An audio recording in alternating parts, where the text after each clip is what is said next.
জাতি ধর্ম নির্বিশেষে, যিনি সকল মানুষের পরম গুরু, একান্ত আশ্রয়, যিনি জ্ঞান ও ভক্তির সাগর, তিনি শ্রী শ্রী রামকৃষ্ণ পরমহংস।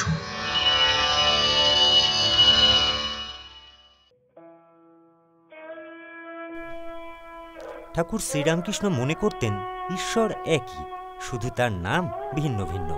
এই বিষয়ে ঠিক কি বলেছিলেন তিনি, শুনেনি তার মুখ থেকেই। জ্ঞানীরা যাকে ব্রহ্মা বলে, যোগীরা তাকেই আত্মা বলে, আর ভক্তরা তাকে বলে ভগবান।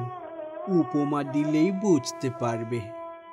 একই ব্রাহ্মণ, যখন সে পুজো করে তখন লোকে তাকে বলে পূজারী, আবার ওই ব্রাহ্মণী যখন রাঁধে তখন তাকে বলে রাঁধুনি বামুন।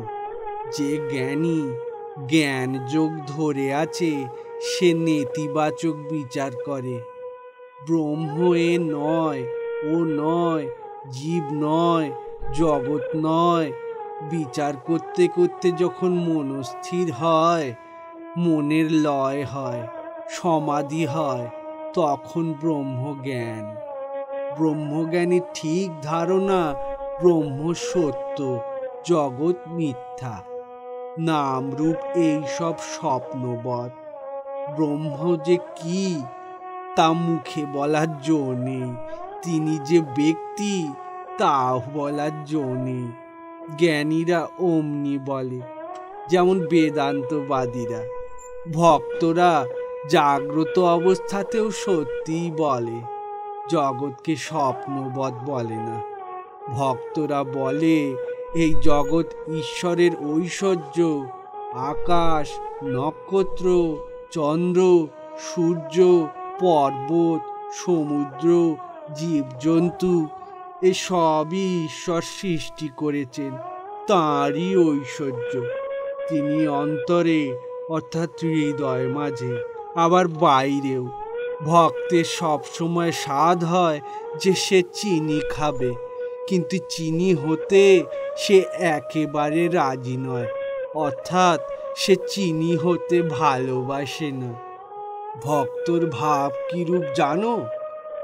হে ভগবান, তুমি প্রভু, আমি তোমার দাস। তুমি মা, আমি তোমার সন্তান।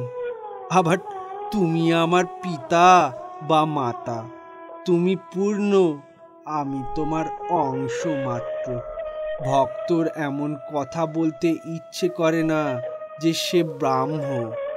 যোগীও পরমাত্মাকে সাক্ষাৎ করার চেষ্টা করে, উদ্দেশ্য জীবাত্মা ও পরমাত্মার যোগ। যোগী বিষয় থেকে মন কুড়িয়ে নেয় ও পরমাত্মাতে মন স্থির করতে চেষ্টা করে। তাই প্রথম অবস্থায় নির্জনে স্থির আসনে অনন্য মন হয়ে ধ্যান চিন্তা করে, কিন্তু একই বস্তু, নাম ভেদ মাত্র। যিনি ব্রহ্ম তিনি আত্মা, তিনি ভগবান। ব্রহ্মজ্ঞানীর ব্রহ্ম, যোগীর পরমাত্মা ও ভক্তের ভগবান।